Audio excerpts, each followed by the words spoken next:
Hello students, I hope you all are good. So today I am here with a new video and आज की इस video में हम जो poem हमने पढ़ी थी चंपा फ्लावर उसको कंटिन्यू करेंगे. उसकी बैक एक्सरसाइज वगैरह आज की इस वीडियो में हम डिस्कस करेंगे. तो ये जो आपको फर्स्ट दिया हुआ है इसमें क्या करना है, complete the summary of the poem by adding suitable words add करके आपको टेबल कंप्लीट करनी है.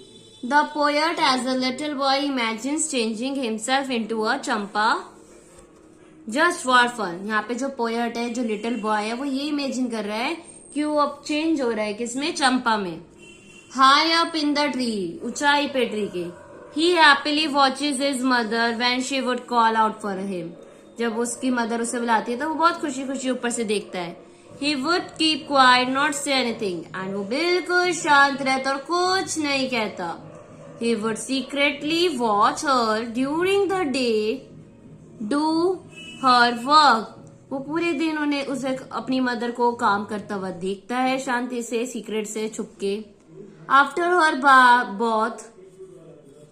her bath, when she would walk in the shadow of the tree, जब वो बात लेके आती है, नहा के आती है, तब जब वो ट्री के शेडो में आती है, and say her pray in the court, और वहां पे आके प्रे करती है. The scent of the flower would reach her. जो एक सेंट है, खुशबू है फ्लावर की, वो उन तक पहुंच जाती है. नेक्स्ट है, but she would not know it came from child. but उन्हें ये नहीं पता कि जो सेंट आ रही है वो उनके चाइल्ड में से आ रही है, जो कि चंपा फ्लावर है. After the midday meal, when the poet's mother read Ramayan, the tree's shadow would fall on her. जब दिन के समय मिड डे मील के बाद जब उसकी मदर रामायण रीड करती है तो वो ट्री की शेडो उनके पेजेस पे गिर जाता है. She would also not gas that it was a little boy. And वो ये भी गैस नहीं कर पाती कि जो शेडो दी जा रही है, करी जा रही है, वो उसके बॉय, उसके बच्चे, उसके बेटे द्वारा, चाइल्ड द्वारा करी जा रही है. In the evening when she would take a lighted lamp to the cow shed, the poet would certainly appear as her own baby. जैसे ही रात होने लगती है, मदर लैम्प जलाती है, काउ शेड में जाती है, तभी उनका बच्चा बाहर आ जाता है बेबी की फॉर्म में, चाइल्ड की फॉर्म में. He would ask her to tell him a story. Then the mother would ask where here naughty child had been. फिर वो अपनी मदर से क्या कहता है कि मम्मा मुझे स्टोरी सुनाओ.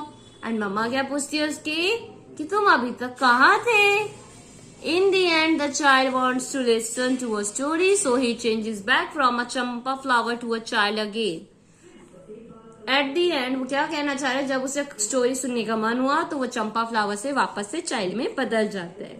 तो ये एक इमेजिनरी स्टोरी है, इमेजिनेशन पर बेस्ड है. आई होप आपको समझ आई होगी.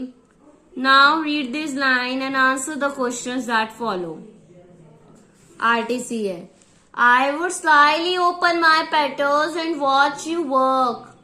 मैं अपनी पेटल्स ओपन करता हूँ एंड मैं देखता हूँ आपको काम करते हुए. यहाँ पे कौन है, आई कौन है इस लाइन में, पोएट. यू हेयर का मतलब यहाँ पे यू कौन है, मदर. वर्क क्या, जो भी को काम करती है, मदर रामायण रीड करती है, बात लेती है, या जो भी चिका वर्क कर रही होती है, काउ शेड का या अनदर वर्क जो भी कर रही होती है, प्रे वगैरह, तो वो उन्हें वहां से देखता है. Where have you been your naughty child. कहाँ हो मेरे शरारती बच्चे.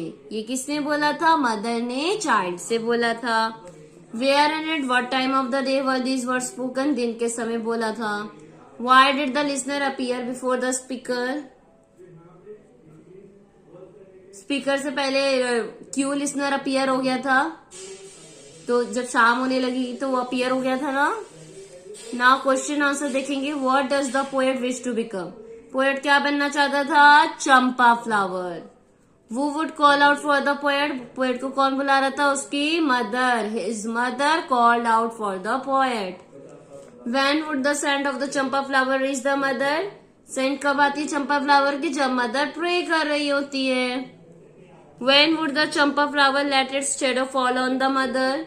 कब चंपा फ्लावर की जो शेडो होती है मदर के उस पर गिरती है, जब मदर रामायण रीड कर रही होती है, तो चंपा फ्लावर जो ऊपर की शेडो उनकी बुक पर आती है. Now come to the next page. And here you have to write alliteration. Alliteration होता क्या पहले समझ लो। एक मिड डे मील, वो वर्ड्स जिनके फर्स्ट लेटर सेम होते हैं, जैसे मिड डे मील, तो इन दोनों वर्ड्स का एम सेम है। Where you were reading, WW। The lighted lamp, LL, तो इन्हें एलिट्रेशन कहते हैं। क्या कहते हैं? एलिट्रेशन। यहाँ पे भी आपको एलिट्रेशन मार्क करनी है, जैसे मिकी माउस, नॉटी नेबर, इसका NN मिक्स मैच होता। Paper, Piper, picked, pack, pickled, papers, P, सारे जो फर्स्ट लेटर है इनके P से स्टार्ट थे, इसलिए अंडरलाइन करें। Rudolph red nose reindeer, R। And the last is Betty Botter bought some butter, B वाले वर्ड्स को हमने अंडरलाइन करा है। नाउ यहाँ पे प्रीफिक्स। प्रीफिक्स क्या होते हैं? वो वर्ड्स जो हम वर्ड से पहले ऐड करते हैं, जैसे UN और IM ऐड करना है। Unclear, unfair, unhappy, unreal, impolite, imperfect, immature, untrue. UN और IM ऐड करके उसका मीनिंग ही बिल्कुल चेंज कर दिया, अपोजिट कर दिया। तो जो वर्ड्स हम आगे ऐड करते हैं वर्ड के, उसे हम प्रीफिक्स कहते हैं। क्या कहते हैं? प्रीफिक्स। सो ये आपका पोयम वाला लेसन अब कंप्लीट होता है। आई होप आपको समझ आएगा। वीडियो अच्छी लगी हो तो लाइक शेयर तो कर ही दीजिएगा, चैनल को सब्सक्राइब कर दीजिए ताकि और भी ऐसी वीडियोस में आपके साथ शेयर करती रहूं। So thank you so much everyone for watching my video.